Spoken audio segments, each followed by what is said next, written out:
Dear students अस्सलाम वालेकुम। आज हम zoology Miller Harley 5 edition chapter number 10 में फाइलम प्लेटीहेलमिन्थस की लास्ट क्लास हिस्टोरिया डिस्कस करने लगे हैं। तो स्टूडेंट्स इसकी टोटल 4 क्लासेस हैं। पहली क्लास टर्बिलेरिया थी, दूसरी क्लास मोनोजीनिया थी, तीसरी क्लास ट्रीमाटोडा थी और उसमें बहुत सारी सब क्लासेस भी हमने पढ़ ली और साथ साथ इसका मोस्ट इम्पोर्टेंट पार्ट ट्रीमाटोड पैरासाइट्स भी हमने डिस्कस कर लिए हैं। तो आज के इस लेक्चर में स्टूडेंट्स हम डिस्कस करते हैं इसकी लास्ट क्लास हिस्टोडा। तो स्टूडेंट्स यहाँ पर एक पॉइंट तवज्जो तलब है कि फाइलम प्लेटीहेलमिन्थस की जितनी भी क्लासेस हैं, क्लास हिस्टोडिया के अलावा बाकी सारी अनसेगमेंटेड हैं। मीन इनकी बॉडी जो है वो सेगमेंट्स के ऊपर कंसिस्ट नहीं करती। लेकिन अगर हम क्लास हिस्टोडिया की बात करें तो ये एक ऐसी क्लास है कि जिसमें सेगमेंटेशन लगता है कि इसके अंदर प्रेजेंट है, लेकिन एक्चुअल सेगमेंटेशन इसके अंदर नहीं है। वो इसलिए कि इसकी बॉडी के जो लोअर पार्ट्स होते हैं उसके अंदर स्पेशल रिप्रोडक्टिव स्ट्रक्चर्स होती हैं जिन्हें हम प्रोग्लॉटिड्स कहते हैं। तो वो हमें बाहर से नज़र आती हैं कि इसमें सेगमेंटेशन है। वो छोटे छोटे यूनिट्स होते हैं। वैसे तो हम मतलब कॉमनली तो कह सकते हैं कि ये सेगमेंट्स हैं, लेकिन वो रिप्रोडक्टिव पार्ट्स होते हैं और वो कंप्लीट सेगमेंटेशन नहीं होती। लेकिन किसी हद तक हम कह सकते हैं कि क्लास हिस्टोड्स के अंदर सेगमेंटेशन एग्जिस्ट करती है। तो स्टूडेंट्स इस क्लास को डिस्कस करते हैं। वो कहता है कि हमारे पास ये क्लास है जिसका नाम है क्लास हिस्टोडिया।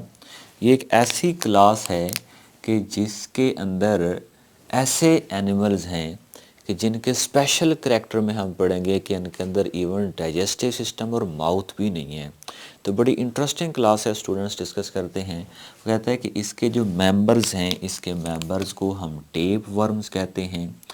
इसकी 2 सब क्लासेस हैं। पहली क्लास इसकी जो है वो है सिस्टोडेरिया और दूसरी क्लास है यूसिस्टोडा। यानी कि जो हमारे पास क्लास हिस्टोडिया है इसकी आगे 2 सब क्लासेस हैं। तो पहली क्लास को हम क्या कहते हैं, सिस्टोडेरिया, और दूसरी क्लास है यूसिस्टोडा।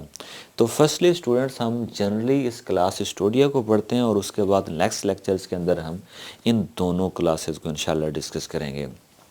तो स्टूडेंट्स वो कहता है कि अगर हम इस क्लास की बात करें जिसका नाम क्लास हिस्टोडिया है, तो वो कहता है कि ये स्पेशलाइज्ड एनिमल्स हैं। ये स्पेशलाइज्ड क्लास है।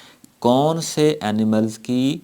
इनको हम कहते हैं फ्लैट वर्म्स, लेकिन आम तौर पर इनको हम टेप वर्म्स कहते हैं। तो इसका मतलब ये हुआ कि फ्लैट वर्म और टेप वर्म एक ही होते हैं। इसके नाम से कंफ्यूज नहीं होना कि टेप वर्म कौन से होते हैं, फ्लैट वर्म कौन से होते हैं।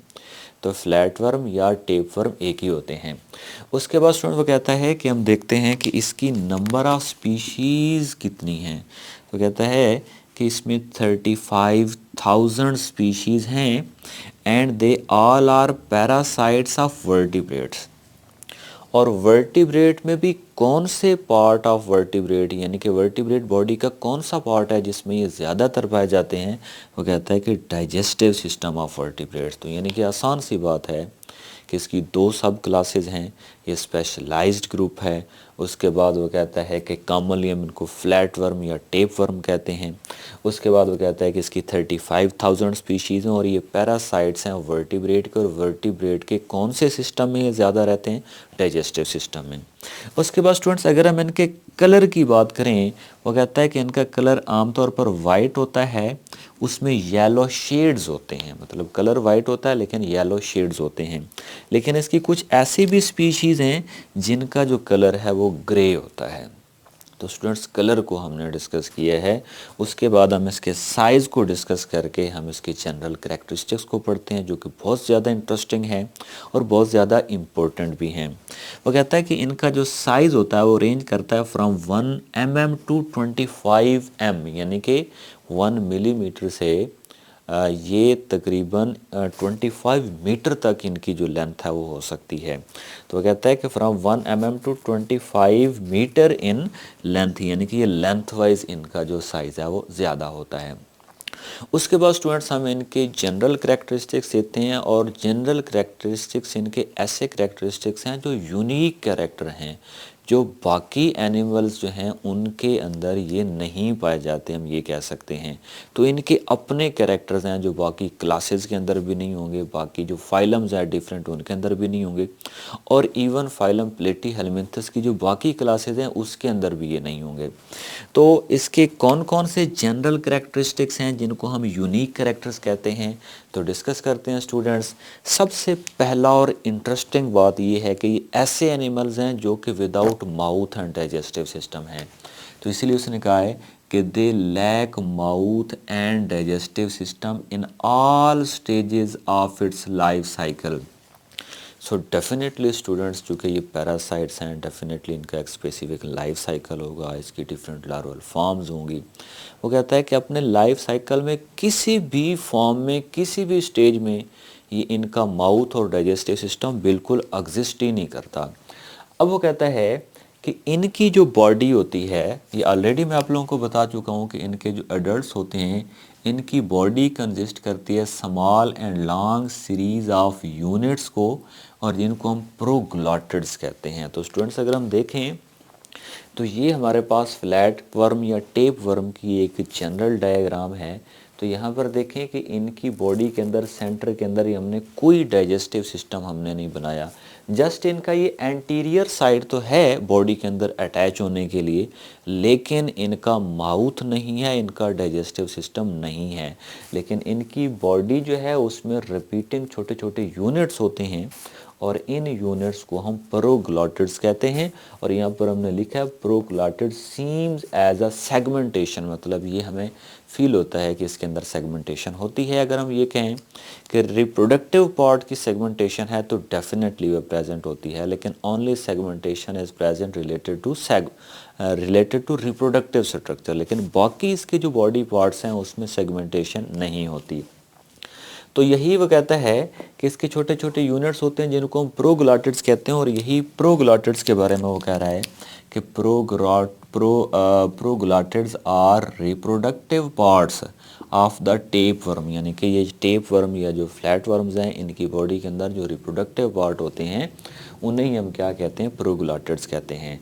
अब यहाँ पर वो बताता है कि जो ईच प्रोग्लॉटिड है, यानी कि एक ये प्रोग्लॉटिड है, दूसरा, तीसरा, चौथा, पांचवा and so on, many proglottid इसके अंदर होती हैं। तो वो कहता है कि हर जो प्रोग्लॉटिड है उसके अंदर complete set of reproductive structure होता है। तो complete set of reproductive structure mean इसके अंदर ओवरीज भी होंगी, इसी के अंदर टेस्टिस भी होंगे। तो इट मीन कि हम ये कह सकते हैं कि ये मोनोइशियस होते हैं, और मोनोइशियस डेफिनेटली ऐसी बॉडीज़ होती हैं जिनमें एक ही बॉडी के अंदर दोनों सेक्सेस हों। अब वो कहता है कि each proglottid contain complete set of reproductive structures. उसके बाद स्टूडेंट्स यहाँ पर ये तो हमने पढ़ा कि इनके स्पेशल कैरेक्टर हैं। अब इनका एक और स्पेशल कैरेक्टर हम पढ़ने लगे हैं कि ये ऐसे एनिमल्स हैं, ये ऐसे ऑर्गेनिज़म्स हैं जो पैरासाइट हैं, लेकिन इनको अपनी बॉडी की इंटरनल कंडीशंस मेंटेन करने की ज़रूरत नहीं पड़ती, और इनको किसी भी होम्योस्टेटिक फंक्शन की ज़रूरत नहीं पड़ती। मतलब इनको कोई चीज़, ना तो बॉडी का टेम्परेचर रेगुलेट करना पड़ता है, ना ही इनको सॉल्यूट एंड साल्ट कंसंट्रेशन जो है उसको रेगुलेट करना पड़ता है। वो क्यों? वो इसलिए कि चूँकि ये एंडोपैरासाइट हैं और ये एनिमल बॉडी के अंदर रहते हैं, और आम तौर पर कॉमनली एनिमल बॉडी के अंदर की जो कंडीशंस होती हैं, जो इन्वायरमेंट होता है वो स्टेबल इन्वायरमेंट होता है, वो आमतौर पर चेंजिंग नहीं होता है। जैसे अगर हम ह्यूमन बॉडी की बात करें तो 37 डिग्री सेंटीग्रेड टेम्परेचर होता है, जो कभी भी ऊपर नीचे नहीं होता, और अगर ये ज़्यादा हो जाए तो हमें टेम्परेचर हो जाता है, बुखार हो जाता है, फिर हम उसको कम करने के लिए डिफरेंट मेडिसिन यूज़ करते हैं। इन शॉर्ट हम ये कह सकते हैं कि ह्यूमन बॉडी या जो वर्टिब्रेट्स हैं मोस्टली उनका जो इंटरनल बॉडी कंडीशंस होती हैं वो होम्योस्टेसिस के ज़रिए से स्टेबल इन्वायरमेंट होता है। तो उसकी वजह से इनको अपनी होम्योस्टेसिस नहीं करनी पड़ती, इनको अपना इन्वायरमेंट स्टेबल नहीं करना पड़ता। तो इसी वजह से हम कह सकते हैं कि they don't need to any homeostatic functions. तो इसीलिए उसने कहा है कि because they are endoparasite, that's why they live in very stable environment, so they don't need to regulate the internal body conditions such as homeostasis। यानी कि homeostasis की अगर हम बात करें तो इनको रेगुलेट करने की ज़रूरत नहीं होती। क्यों? सिंपल सा आंसर है, because they are living in the very stable environment. उसके बाद स्टूडेंट्स इसी वजह से इनको किसी भी स्ट्रक्चरल या फिजियोलॉजिकल कम्प्लेक्सिटी इनके अंदर नहीं होती, मतलब ये सिंपल एनिमल्स हैं। अब स्टूडेंट्स यहाँ पर आखिरी पॉइंट है जो हमने डिस्कस करना है, और यहाँ पर हमने लिखा है इम्पोर्टेंट पॉइंट। इस पॉइंट को समझना बहुत ज़रूरी है। तो स्टूडेंट्स जो हमारी ज़ूलॉजी का पार्ट 1 है उसमें डेफिनेटली हमने डिफरेंट एवोल्यूशन के चैप्टर डिस्कस किए हैं, और एवोल्यूशन को हम कैसे डिफ़ाइन करते हैं कि ये एक ऐसा प्रोसेस है कि जिसमें वक्त गुज़रने के साथ साथ जानदारों के बॉडी पार्ट्स में तब्दीलियां आती हैं और उनके फंक्शन भी चेंज हो जाते हैं, और मोस्टली एवोल्यूशन सिंपल से कम्प्लेक्स की तरफ होती है। ये जनरल कंसेप्ट है एवोल्यूशन का, जिसे उर्दू में हम इर्तका कहते हैं। लेकिन ऐसा हो कि हमारे पास ये ऐसा इनके अंदर फिनोमेना एग्जिस्ट करता है कि जिसमें सिंपल से कम्प्लेक्स नहीं बल्कि कम्प्लेक्स से सिंपल की तरफ इनके अंदर मॉडिफिकेशन है। तो इसीलिए ये पॉइंट इम्पोर्टेंट है कि जो टेप वर्म या फ्लैट वर्म्स हैं इनकी बॉडी की बहुत सारी स्ट्रक्चर्स ख़त्म हो गई हैं और उनके फंक्शंस भी ख़त्म हो गए हैं। क्यों?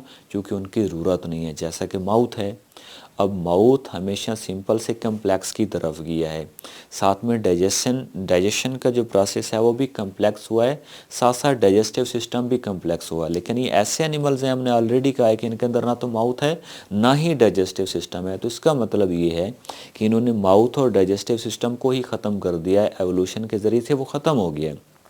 तो इस वजह से हम ये कह सकते हैं कि ये सिंपल से कम्प्लेक्स नहीं बल्कि कम्प्लेक्स से सिंपल की तरफ मूव कर रहे हैं। सो डेट्स वाई हम ये कह सकते हैं कि एवोल्यूशन हमेशा, एवोल्यूशन का ये मतलब नहीं होता कि चीज़ें सिंपल से कम्प्लेक्स की तरफ जाती हैं। तो इसका मतलब ये है कि कम्प्लेक्स से सिंपल की तरफ भी मूव कर सकती हैं। तो कम्प्लेक्स से सिंपल की तरफ बैकवर्ड मूव करना, ये हमारे पास एक इम्पोर्टेंट पॉइंट है, और ये हमारे पास जो टेप वर्म्स है ये उनकी एग्जाम्पल्स हैं।